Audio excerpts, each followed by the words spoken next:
The hook snagged, and the winch groaned before the line gave a little and came in slow. The men on the trawler leaned over the rail, waiting to see if it was another net full of weed or a swallowed crate from some lost freighter. The Baltic lay flat that morning, gray as a weathered coin. When the net lifted clear and swung over the deck, something thumped against the planks in a way that shut everyone up. It was not a fish. It was a boot with a bone still inside it, laces rotted away, leather pale from years under cold water. They stood around it without talking. This was how it happened, they said later. Not every trip, not even most.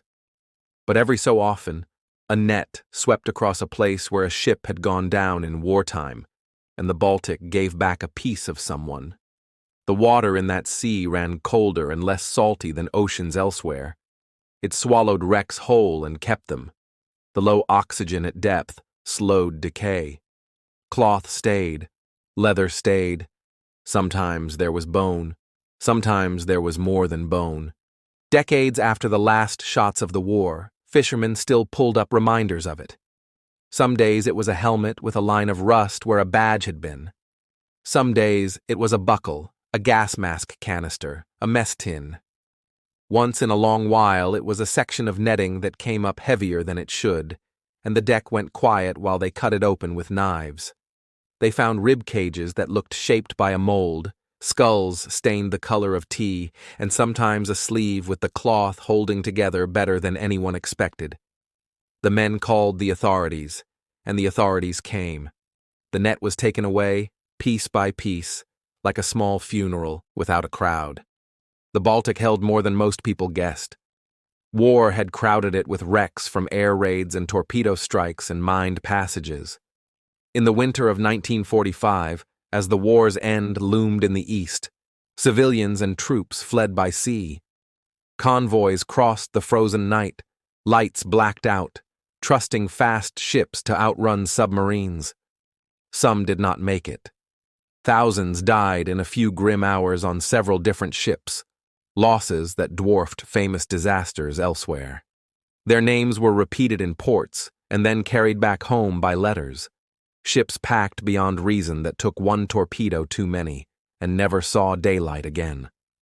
Their dead went down in water so cold that time itself seemed to slow. People who worked the Baltic learned to read its moods. They knew where sand moved and where it did not. They knew where the bottom turned from silt to clay and what that meant for a net. They also knew that the sea kept quiet when it wanted to. You could drag a line across the same square of water for a year and bring up nothing, then one morning catch a glint of brass that turned out to be a badge with a name, or a tag stamped with numbers that still showed through the dark. On those days, they called the Coast Guard or the police and waited with the engine idling and hats in their hands. Divers had their own stories. They swam through holds where bicycles still leaned against bulkheads and found dining rooms where cups lay on their saucers. They saw shoes still paired at doorways and beds where frames sat ready for a sleep that never came. In some sealed spaces, the cold and lack of air had kept faces long after they should have disappeared. The divers said they did not look twice. They moved carefully and left what they found. Most countries along the Baltic called many wrecks war graves. Those places were not meant to be disturbed. The fishermen did not go looking for the dead. They were after herring and cod, and sometimes for the amber that storms knocked loose and sent drifting. But the nets did not know the difference between what should be taken and what should be left. When the wrong weight came up, the crew followed a simple rule. They set the find aside, kept the sight on the chart, and made the call. Now and then, a family received a notice. Dog tags or bits of paper sealed in tins did their quiet work. A body found by accident in one country could be laid to rest in another, the long arc of a life finally ending where it had begun. Harbors along the Baltic learned their routines. Police met boats at the pier. A medical examiner took notes on bones and cloth. Sometimes a museum asked for artifacts that did not belong to a person anymore. a lantern, a compass, a piece of painted wood with a ship's name barely showing through. More often, the items went into storage, marked with the coordinates and date, waiting for a match that might come years later. War had scattered people far from their own towns. It took time to bring them home. The men who told these stories did not think of themselves as storytellers. They worked nights and slept days, repaired nets, fixed radios, and watched the weather. But they remembered the feel of the deck when a human weight hit it. They remembered the hush, the way a laugh died before it turned into a sound. They remembered the smell that was not sea and not fish, and how silence stayed with them into the next watch. They did not make speeches. They did the paperwork. They washed the deck with a bucket and a brush. They smoked. They went back to work. People on shore turned the facts into legends because that was easier than reading lists. They talked about skeletons that rose from the deep, about ghosts that clung to nets and asked to be carried home. The men at sea spoke in plainer terms. They said the Baltic was cold and half salty and low on air down deep. It kept things. It kept ships and buttons and leather and sometimes skin. It kept the last winter of the war within reach of a summer morning, so that a person eating bread with jam could look up and see a patrol car standing at the quay with its lights on, but its siren off. In museum cases along the coast, glass shelves held the small survivors, spoons stamped with initials, a child's shoe, a life ring with a name mostly washed away, a letter that salt had gnawed but not erased. Visitors read plaques and tried to picture the last night on a crowded deck. They asked the same questions. How many? How fast? Why here?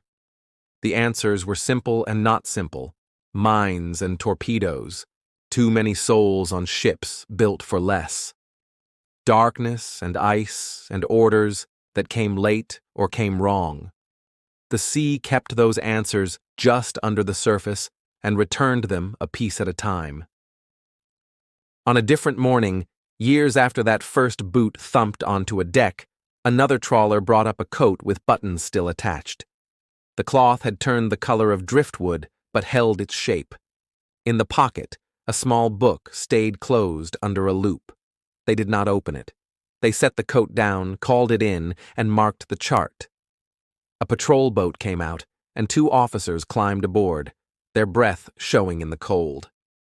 The handover took minutes. The quiet took longer to go. Along the coasts, knowledge passed quietly from wheelhouse to wheelhouse. Old skippers pointed to pencil marks on charts and told younger crews where the bottom rose and where it bit. No one made a map of the dead. They just remembered.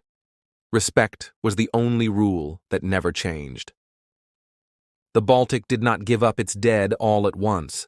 It gave them up slowly and without a pattern, as if the war were a tide that rose and fell in cycles only the sea could count. In the end, the men said, what mattered was not the number of times a net lifted bone from the bottom. What mattered was that every time it happened, they treated the deck like a place of respect. They had chosen a hard sea to work. That sea had a memory. They honored it by the way they stood still when it spoke. Thank you for listening to Last Post History. Subscribe for more true stories from the world at war.